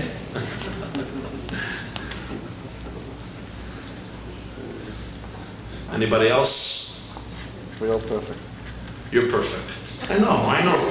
The only time you made a mistake was a few years ago. I think you thought you made a mistake. That was probably your own mistake. I'm finished. Any other questions? Feel free to share. There's no taboos here. No one judges anybody else. We're all in the same boat. I have a Torah question. Yes. You originally noted that the Torah you're suggesting the Torah is teaching us about Leah and Rachel. Technically, Jacob marries four women. Oh. But I have a point. You really want to take them to therapy? He has the maidservants of each one. But when later on, if he is going to acknowledge Leah as the one he really truly loves or should love, or etc., technically he doesn't, because he ends up going to Bilhah's bed most of the time, and Reuben gets penalized for that because he moves the bed to hit what he thinks is an insult to his mother, and actually he's looked at as almost incest. Right? The Torah even depicts all this. So technically he's still going to the Rachel side because the woman that he's with is Rachel's maidservant. That's just a curious thought concerning the... Acknowledged, point well taken. The truth is that Leah's greatness is that there's always a little distance between her and Jacob. That's what creates Leah. You understand what I'm saying? Yes. There is a little distance. Sometimes distance is the way of the relationship. That's really what makes Leah Leah. There's two journeys in life. There's people who are close to God by being close to God, and there's people who are close to God by struggling with God. That's also a relationship. They're fighting for it. Very nice point you made. Okay, we'll take a question because some couples have to go home to discuss some issues. Anybody for a question? Huh? Okay, so you assume, yes. So how do you make room for Leah? Oh. So how do you make room for Leah? Find another room. Huh? Do another room. How do you make room for Leah? One is you buy her a one-way ticket. No, I'm just joking. How do you make room for Leah?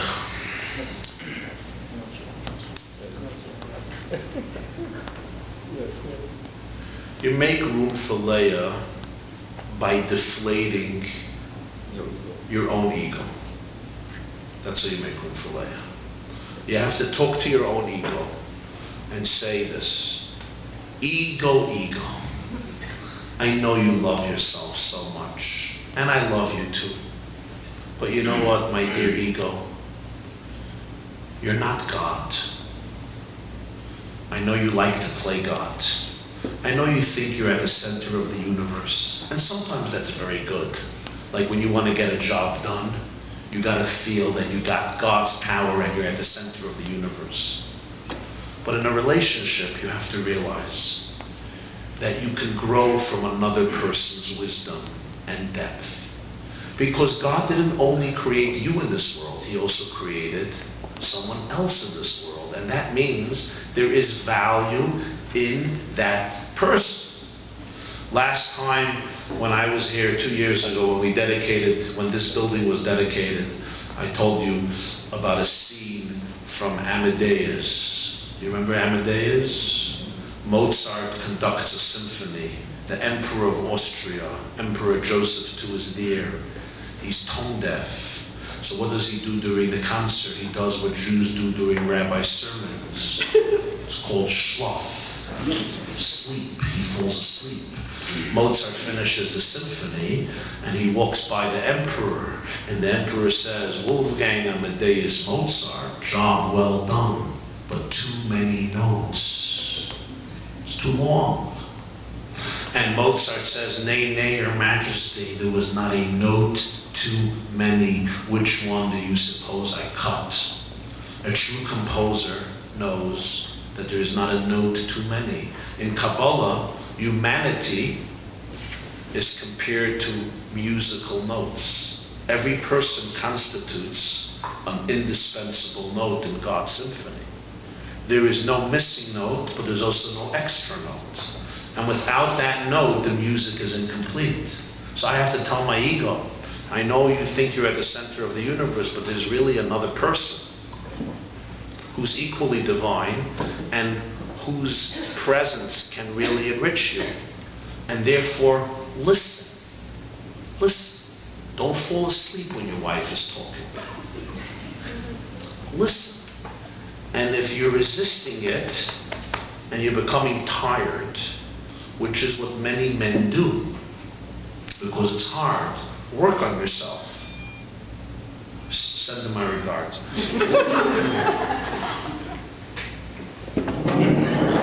Tell him if he doesn't like it, he can come next time. Work on yourself and listen. Now, sometimes I have to say, in all fairness to men, because I don't have anything against men, by the way. Some of them are very nice people. In fact, I'm also a man. They're not all so bad, so evil. They're very nice. A lot of them.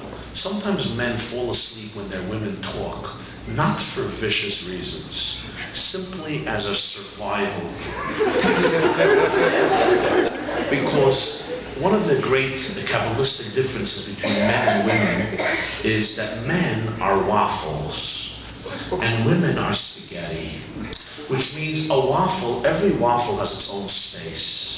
Spaghetti, every piece of spaghetti is interconnected with every other piece of pasta. You see, for men, every issue in life is self-contained. For women, every issue in life is connected with every other issue in life. So when women talk about life, they don't talk about one problem. They talk about many, many issues. When men talk about issues, every problem has its own filing cabinet or folder, and it doesn't touch any other folder. A man's brain is made up like waffles with some maple syrup in each one. So every issue, a man's brain has one folder for the car, one folder for the house, one folder for the garage, one folder for marriage, one folder for the kids, one folder for the job, one folder for the mother-in-law, one folder for the mother. And when there's a problem with one, the man goes to his brain, he opens up that drawer. And when he opens it, he makes sure not to touch any other drawer. He takes out the folder, he deals with it, or usually doesn't deal with it, puts it back, closes the drawer, and then goes to the next issue. Okay? The most space in the man's brain is a big filing cabinet. On it, it says nothing. And that's where most men love to hang out. If they wouldn't have to work for a living, they would just hang out in that place of nothing. Women, their brain is not like waffles. It's like cyberspace highway. There's an interconnectivity and a buzz with wires in the billions, traveling constantly. And they don't have a place called nothingness. So when you ask your husband, what are you thinking about? It's like, nothing. There's nothing women hate here more than that. You start suspecting that he's not interested in the relationship, he doesn't want to talk to you. No, we just like hanging out in the nothing zone.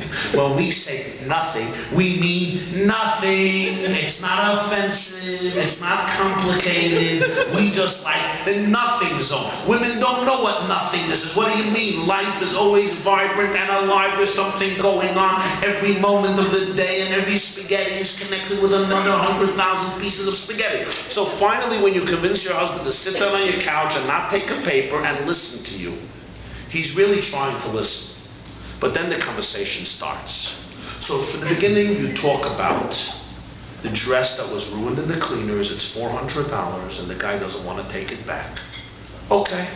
So he has a mental note, cleaners, dress, $400, he's obnoxious, okay, fine. After 11 seconds, you go to the next topic. The next topic, of course, is your kid doesn't like his teacher. Okay, kid, teacher. The next topic is the leak in the room that's driving you crazy. So now he went from the clothes to the teacher to the leak. Then you discussed cleaning help that you don't have. So we went from clothes, I'm a man, from clothes to kids, to leak, to cleaning up. Then you go to your job, then you discuss your mother, then your sister, then the bar mitzvah, then your brother-in-law, and then this issue, that issue, then his manners, and what he look. I mean, by the time it's 2.5 minutes, you've been dealing with 39 topics. The poor guy is trying to make filing cabinets because he's not spaghetti, he's waffles. So everything is separate, so it's 38. By you, it's one. It's called life, feeling, emotion. He doesn't operate that way. It's filing cabinet. 38 filing cabinets in 2 minutes. So the poor guy is now completely overwhelmed. So he has a choice. Choice number one is a bullet through his brain, basically suicide. The problem is he loves you too much, and he doesn't want you to end up without a husband. So he dismisses the option of suicide. So he does the second to the best option, which will have you have a husband, and that is he falls asleep. So you're holding by item 39, and your husband is snoring. At that moment, you get very offended. He doesn't care about you. Little do you know that the only reason he fell asleep is because he loves you. He loves you so much he didn't want to kill himself from the stress of the item, and that's why he fell asleep. So the act of sleep, which you see as being alienation, is really the most romantic affection in the world. When he falls asleep, you should actually mamish hug him and embrace him, because he didn't kill himself. He wants you to have a husband. Instead, you get upset. He wakes up 2 hours later. You're not talking to him. You're already suspecting who knows what he has going on. The poor guy doesn't know what hit him. Why is he upset? But he can't articulate this because he's a man. He's a waffle. He doesn't know why he fell asleep. Really, he fell asleep because he's madly in love with you, and he wanted you to have a husband. So my friend, you understand, sometimes men fall asleep not because they don't want to create space, but simply because they don't understand spaghetti. I mean, they know how to eat it, but they don't understand it. Right? They know waffles. That's sometimes. But other times, you know, you have to be able to laugh, but you got to be able to listen. You say make space for Leah. The greatest thing is when there's a disagreement in the house. When there's a disagreement in the house, you can look at it in two ways. One way is she's arguing with me again. He's arguing with me again. When will this stop? Another way is, wow, that's so interesting. She has another opinion about this matter. How can that be? I'm right. How can it be? That's so interesting. You know what? Let me be a scientist and study it. Let me hear what she has to say. And maybe, just maybe, I'll learn about reality. from an angle that I didn't imagine. That will be a very enriching experience. Hey, I saw the world from one way. My wife sees the world another way. Let me listen. Let me try to understand. And maybe I'll see the world in another way. What that does to you is, what it does for you is, an argument, instead of it being a reason for annoyance and frustration, it becomes something to look forward to. An educational experience. Think about it. Next time your spouse argues, hold yourself together and say, you know what, I'm going to utilize this as an opportunity to see life from another point of view and thus become a larger person. Till now, I was a person limited by my own paradigms. Let me listen to how you look at the world, and I will become larger than myself. And that way you look forward to an argument, and the argument becomes an exercise in real growth. And when you do this continuously, you listen to the other person and you try to see life from their perspective, things change. But to be honest, how many husbands really dedicate time to think about their wives as an independent person and what her needs are separate from him? How many people really dedicate time not to think how to answer their wife, how to get rid of guilt, how to come home with a good excuse? No, they actually spend time just thinking about who their wife is as an independent person. Who she is, what her emotions are, what her needs are, what her experience of life is. And conversely, women towards men. That's a very enriching experience. The same with your children, by the way. Not just respond to your children when there's a crisis, but actually sit down and think who your child is without a crisis. No crisis, everything is good. Who your child is, what their needs are, what their strengths are, what their weaknesses are, what they can become in life. What do you need to do to polish their diamonds so that it can glow? This experience is how we train ourselves to be attentive to the other person. And it's not always easy, but this is the stuff of a relationship. This is the challenge, and this is the reward of a relationship. Let me take one last question if there is, because it's late. Yes? Should a husband tolerate his wife putting him down in front of everyone? Next. Should a husband tolerate his wife putting him down in front of other people? Either way, it's a wrong thing. It's immoral. It's not the right thing either way. Not a husband putting down his wife in front of other people, not a wife putting down a husband in front of other people. That is, it's an immoral thing in a marriage. It's the wrong thing to do. In fact, from a Jewish perspective, whenever you're with a group of people, and this is about, you asked about business partnership, this is the difference. You are one with your spouse. You're not one with anybody else. Even your best friend is not your spouse. And therefore, if you have to make a choice between the dignity of the people around you and putting down your spouse in order to gain respect from the people, and you sacrifice your spouse because you want to find favor in the other people, from a Jewish perspective, that is a form of divorce. For example, you're in a restaurant and the waiter brings the hot soup and you're there with another few couples, right? And you're very polite and your etiquette is perfect. Your husband, we know, is clumsy and absent-minded and a little detached. And the waiter brings the soup. And your husband takes the soup, he's trying to be a mensch, right? And as he takes it, he pours it right in the other woman who dressed up beautifully and now there's hot soup on her. It's very embarrassing, right? And the wife turns to all the guests and says, he always does it. He's a shlomazel. What did she do? To protect herself, she divorced herself from her husband and said, he's an idiot. He's a moron. I know. We all know. She divorced herself from her husband because it was very uncomfortable. Or the other way around. The husband turns to the people and says, that's my wife. You know, she has a bad temper. Or she's really not good with stress. He divorced himself from her to please the other people. That in Judaism is unacceptable. Because your spouse always comes before anybody else in the world. There's no one in the world who comes before your spouse.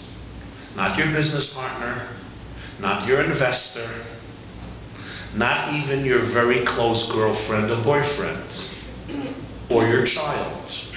Your spouse comes first in the Jewish tradition before everybody else. And therefore you don't sacrifice your spouse so that other people should like you. That's a mistake, and it's unacceptable. That's in front of other people. With each other, take the pot, knock it over his head. No, but that's even in front of other. What about on your own? On your own, you also shouldn't put down your spouse. You should give constructive criticism, but not put them down. If I tell my husband, you're an idiot, you're a moron, I won't accomplish anything. When he feels that I'm putting him down and I don't respect him, he'll just become defensive. Or if I tell my wife, you know, you're really horrible, you're impossible, what are you gaining? You're just making her become defensive and you're distancing yourself from her. Just like if you tell it to your child.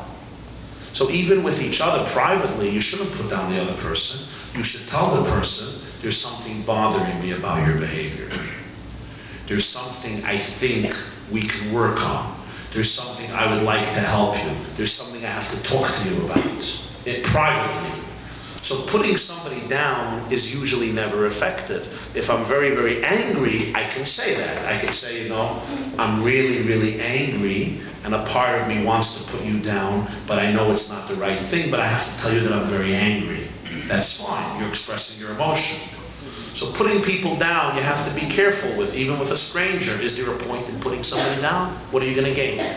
You'll just make them become defensive. But in front of other people, a husband has to respect his wife, and a wife ought to respect her husband. That's a covenant that should never be breached. And other people have to know that. If people see that you put down your wife and you put down your husband, they will also put down your wife to you, or put down your husband to you. And that's unacceptable. It is unacceptable for a person to create any crack in a marriage. For me to say anything that will make even a subtle separation between a husband and wife is forbidden.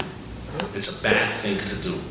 I'm not talking about if somebody comes to talk to me about a challenge and we talk about it, but I'm talking about for me to make a comment to a wife denigrating her husband, even if it's true. The guy may be a schlemiel. Or making a comment to the husband denigrating a wife is an absolutely unacceptable. It's simply a morally wrong thing to do from a Jewish perspective.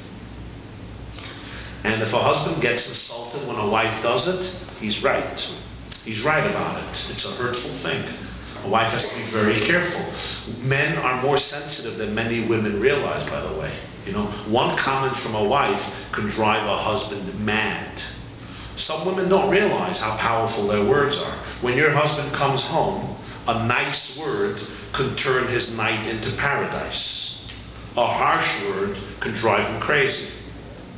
Women today often are so feministic, they don't realize how much power they have over the men. When women were more like women, they knew that with a joystick, they can change their husband's moods in 3.5 seconds. With feminism, they learned that they're just like men, and they don't realize that they're more powerful than men, and that's one of the problems of feminism. Feminism, instead of elevating women's power, sometimes decreases it. Because the old women used to know that with a simple comment, they can change their husbands very fast. Because men are men are like sometimes like babies, you know? You say something nice to them and they're like angels. Try it out. Your husband comes home from work, give him a compliment. before you tell him what a hard day you had, for like 20 minutes, say nice things to him. Then unleash everything. If for 20 minutes you say nice things to him, I promise you he'll crawl under the table and mop for you. Just tell him nice things. Tell him how handsome he is. Tell him how much you appreciate his work. Just tell him nice things. They have to be real. Women don't realize the power. When you say nice things to your husband that are genuine, he'll be a very sweet guy. I'm telling you, he'll crawl on 4 like a horse and do whatever you want. But for the first 20 minutes, just shower him with compliments, make him feel like a king, and then he'll become a shmata on his own. But if, when you come home, you make him feel like a shmata, then he has to feel like a king. How can he feel like a king? By revolting. By revolting. You want me to do this? No. You use my credit cards. I pay the mortgage. You don't appreciate me. I'm not doing anything. But because he has to be a king. But if you make him feel like a king, he's happy to be a shmata. Most of them are. Most of them are, as long as the wife appreciates. Women have to realize their power. Women have to realize their power. Complimenting your husband every day is a very good thing to do if it's a genuine compliment. Especially the way he dresses, if he dresses nicely, the way he looks. Men like these stuff. The way he works, his ethics, his values, his commitments, his sacrifices. A guy was complaining to me that his wife calls him up in the middle of the day every day, and she's like, "What are you doing?" And every day, for 12 years, he has the same response. Imagine. She has the same question, he has the same response. And his response is, "I'm sitting on a hammock, and I'm sipping pina colada, and I'm smoking a Cuban cigar. That's exactly what I'm doing." And he's like, "What does she think I'm doing at 1 o'clock in the afternoon? I'm paying her bills." Right? So she's aggravated, he's aggravated. The whole conversation could have been so different. 1 o'clock she should call him and say, "My dear husband, I so appreciate your hard work for the sake of me and the kids. I miss you. I want to say hi. I can't wait till you get home, but take your time." And I just want to tell you, I really like how you look this morning. I thank you again for your work. I don't want to waste your time. I just want to wish you a great day. Bye. And you know what? She hangs up the phone. He's like, "What a wife I have." And she's like, "What a husband I have." And the same thing happened. The reason she asked him, "What are you doing?" is because she wanted to connect to him. But men don't know that. When men hear a question, by them it's not an invitation for friendship, it's a challenge of an existential level. When your wife asks you what you're doing, the man thinks she's telling me I'm worthless, I'm lazy, I'm futile, I'm insignificant, I don't exist, I'm a piece of dust, I'm a shmata. Who does she think she is to tell me and suggest to me? And the reason men feel that way is because deep down every man feels like nothing. And the reason is because Adam was created from earth. And Eve was created from what? From a person. From Adam. So when you take Adam back to his source, he feels like dust. And when you take a woman back to her source, she feels like a man. So therefore, since every man feels really like dust, so when your wife says, "What are you doing?" what a man hears is, "I'm doing nothing, I'm worthless, I'm dust, I don't exist." Who in the world does she think she is when I have 300 employees telling me what am I doing?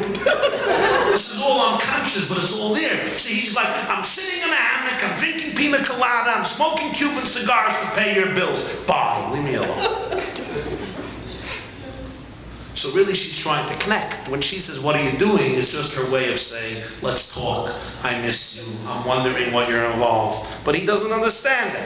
He thinks she's challenging his right to live. So what do you do when somebody challenges your right to live? You're like, "I will live in spite of you, my dear wife, who wants to poison me to death." He already hears poisoning to death. That's what he hears. And she doesn't know what happened. It's 1 o'clock. She's like, "Darling, how are you doing?" And he's like, "She wants to poison me." She wants to know if you feed a waffle before conversation, does it help for the conversation?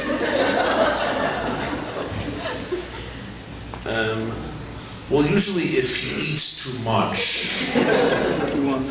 he will fall asleep. So you gotta feed him enough to put him in a good mood, but not feed him enough that he falls asleep. And you hold it as a reward that when he listens to the conversation, you'll finish feeding him. I'm saying that in jest. Listen, food is important for survival and for concentration. Obviously, food can make people tired, but it's not the woman's responsibility to make sure that her husband doesn't fall asleep when she talks. It's the husband's responsibility. And here we get into the issue of codependence. A woman is not responsible for her husband's behavior. A husband is not responsible for his wife's behavior. Adults are responsible for their own behavior. So every husband is accountable for what he has to do in a marriage. And every wife is accountable for what she has to do in a marriage. And I can't live my life saying, if only I will manipulate this and this and this and this and this, I will get him to do this and this and this.